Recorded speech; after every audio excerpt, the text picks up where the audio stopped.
David and Anna were in their backyard when they spotted a strange, white, furry animal near their trampoline. At first, they thought it was a neighbor's cat or maybe even a stray dog, but its build, alert posture, and powerful limbs didn't match any typical domestic animal. Everything about it screamed predator. But instead of running away, the creature calmly approached the house and even lingered by the back door as if it wanted to come inside. As the photos spread and experts scrambled to respond, one truth became unavoidable. Whatever this creature was, it was asking for help. Why was it seeking help from humans? And when wildlife experts investigated this animal's past, they uncovered a dark secret. Before we start, hit the like button and make sure to subscribe if you haven't, and hit that notification bell so that you won't miss any new stories. The morning sun cast long shadows across the manicured lawn of David and Anna Mitchell's suburban home in Oakwood Rise, just on the edge of England's Peak District. It was a crisp Saturday in early November, the kind of day where the rolling hills stood sharp against a crystalline blue sky and the last golden beech leaves clung to their branches before winter's arrival. David sipped his tea while Anna prepared breakfast on the deck, the smell of coffee and bacon drifting through the cool air. "Look at that view," Anna said, gesturing toward the moors with her spatula. "Days like this make me grateful we moved here from Manchester." David nodded, watching the steam rise from his mug. Their back gardens stretched out before them, a full acre bordered by tall pines, with a trampoline near the fence, and a vegetable garden Anna had lovingly tended all summer, now dormant for the season. That's when they saw it. Near the base of the trampoline, something white moved against the brown mulch and fallen leaves. At first, David assumed it was their neighbor's Persian cat, Snowball, who often wandered through their garden hunting voles. But as the creature stepped into the open, both David and Anna froze. This was no house cat. The animal stood about 2 feet tall at the shoulder, with powerful haunches and legs that spoke of explosive strength. Its coat was pure white, almost luminescent in the morning sun, with faint ghost-like markings barely visible along its sides. Most striking were its eyes, pale blue, almost silver, that held an intelligence and wildness that made David instinctively take a step back. "What on earth is that?" Anna whispered, setting down the spatula slowly, as if sudden movement might provoke it. The creature's head turned toward them with fluid grace. Its ears, topped with distinctive black tufts despite its otherwise white coloring, swiveled like radar dishes. The facial structure was unmistakably feline, but this was no domestic breed David had ever seen. The muscular build, the size of those paws, the way it moved with controlled power, everything about it screamed predator. "Get inside," David said quietly, already backing toward the sliding door. But the animal did something unexpected. Instead of fleeing or showing aggression, it padded closer to the house, its movements deliberate but non-threatening. It stopped about 15 feet from the deck, sat down, and simply watched them with those extraordinary eyes. "It's not acting afraid," Anna observed, not retreating inside. "Look at it. It's waiting." They stood frozen in this strange tableau for several minutes.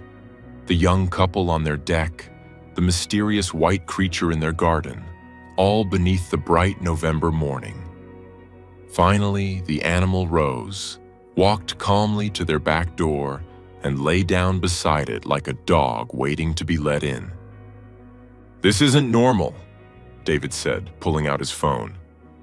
"Wild animals don't do this." For the next 2 hours, the creature remained by their door. David called the RSPCA, but the weekend skeleton crew said they could only respond to aggressive or injured animals. He tried the local wildlife trust, but got voicemail. Meanwhile, Anna had started documenting everything with her camera, taking dozens of photos from different angles through the window. "The fireworks," Anna suddenly said, looking at the calendar on her phone. "Guy Fawkes Night. If this animal is still here when they start..." David knew what she meant. The Oakwood Rise Fairgrounds were only 2 miles away, and the annual Bonfire Night fireworks display was massive. If this creature was lost or displaced, the noise could send it into a panic, potentially making it dangerous or causing it to injure itself. Anna opened her laptop and navigated to the Oakwood Rise Community Facebook group. She uploaded several of the clearest photos with the caption, "Strange white animal in our back garden on Ponderosa Drive, bigger than a house cat, not acting aggressive but won't leave. Anyone missing a pet? We are concerned as it's very unusual. Please help identify." Within minutes, comments started flooding in. Most were jokes about albino foxes or someone's escaped savanna cat. But then Margaret Hoffman, a local veterinary technician, commented, "That's not a domestic animal. The ear tufts, the ruff, the size. That looks like a lynx. Call the RSPCA immediately." Anna's hands trembled as she dialed the RSPCA's emergency line again, this time with more urgency. After explaining the situation and sending photos via text to the dispatcher, there was a long pause on the other end. "Ma'am," the dispatcher finally said, his voice tight with disbelief. "Our wildlife expert says you have what appears to be an albino Eurasian lynx in your garden. This is unprecedented. We're sending someone immediately. Do not approach it, but if possible, try to contain it in a garage or shed. With the fireworks tonight and a lynx loose in a residential area..." The implications hung heavy in the air. David looked at the creature, still lounging by their door like it belonged there. "It's been completely calm," he told the dispatcher. "It actually seems like it wants to come inside." After getting detailed instructions from the RSPCA, David and Anna formulated a plan. Their utility room had a door to the outside and could be sealed off from the rest of the house. Peeking through the utility room window, Anna opened the outside door while David stood ready at the interior door with a broom just in case. The lynx, for that's what they now knew it was, lifted its head at the sound of the door opening. It stood, stretched luxuriously, and patted inside as if it had done this 1,000 times before Anna quickly closed the door behind it. Through the window, they watched in amazement as the lynx explored the small room, sniffing at the washer and dryer, then curling up on a pile of clean towels Anna had left on the folding table. "It's acting like someone's pet," David said, bewildered. "But who keeps a lynx as a pet?" 40 minutes later, Inspector Amanda Lovett from the RSPCA arrived, along with Dr. Marcus Thompson from the Royal Veterinary College's Wildlife Program. Anna led them to the utility room window where they could observe the animal. Dr. Thompson's intake of breath was audible. "In 30 years of studying wildcats, I've never seen anything like this. True albinism in Eurasian lynx is virtually unheard of. This animal should be in a museum, not someone's laundry room." Inspector Lovett prepared her equipment, a humane grasper, heavy gloves, and a large reinforced carrier. "The concerning part," she said, checking her catch pole, "is how comfortable it seems around humans. Wild lynx are notoriously elusive. This behavior suggests human imprinting." When they opened the utility room door, the lynx barely reacted. It watched them with those pale eyes, alert but unafraid. Inspector Lovett approached slowly, speaking in soft, soothing tones. The lynx actually walked toward her, sniffing at her extended hand through the heavy glove.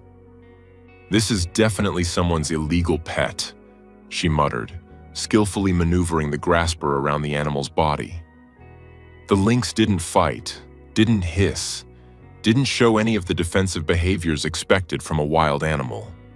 It allowed itself to be guided into the carrier with only minor resistance. As they loaded the carrier into the RSPCA van, neighbors had begun gathering, phones out, recording everything. The Mitchells' quiet street had never seen this kind of excitement. "What happens to it now?" Anna asked, worry creasing her face. "First, quarantine and health assessment at Stapley Grange Wildlife Center," Inspector Lovett explained. "We'll check for a microchip, though I doubt we'll find one. Keeping a lynx as a pet requires a special license under the Dangerous Wild Animals Act, which is rarely granted for a private home. If no owner comes forward, and legally they'd face serious charges if they did, we'll have to find a permanent solution." Dr. Thompson added, "An animal this habituated to humans can never be released into the wild. It would either starve, unable to hunt properly, or become a danger to people by approaching them for food." 3 days later, Anna received a call from Inspector Lovett with an update. The lynx, which the staff had named Ghost, was healthy but definitely hand-raised. He was slightly overweight from a diet of what appeared to be domestic cat food. His teeth showed signs of captive feeding, and his comfort level with humans was absolute. He would purr when keepers approached and showed zero hunting instincts when presented with live prey. "We've uncovered something interesting," Inspector Lovett said. "Our investigation led us to reports of exotic animal trafficking in the region from about 5 years ago. A ring was busted that was selling exotic pets to wealthy clients. Everything from servals to caracals to, apparently, at least one albino lynx kit that was never recovered." Anna gasped.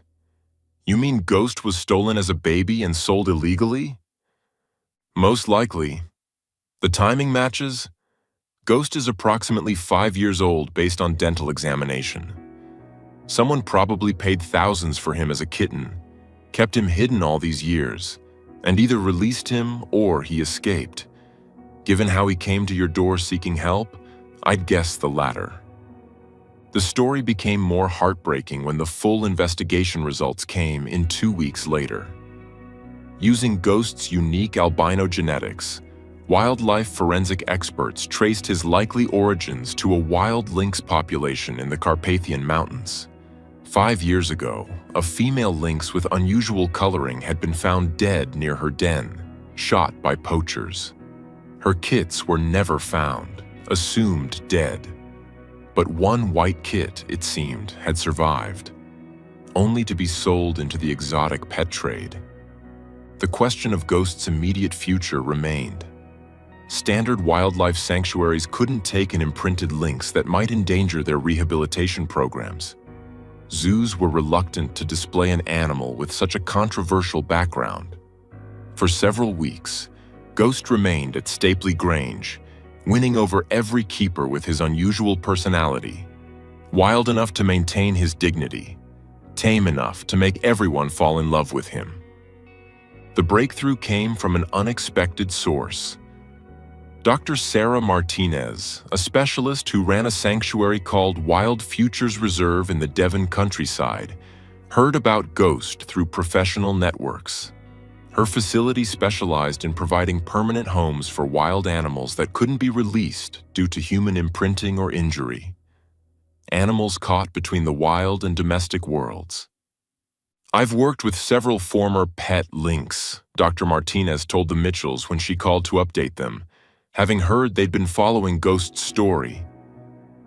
"They require specialized care, but they can live fulfilling lives in the right environment.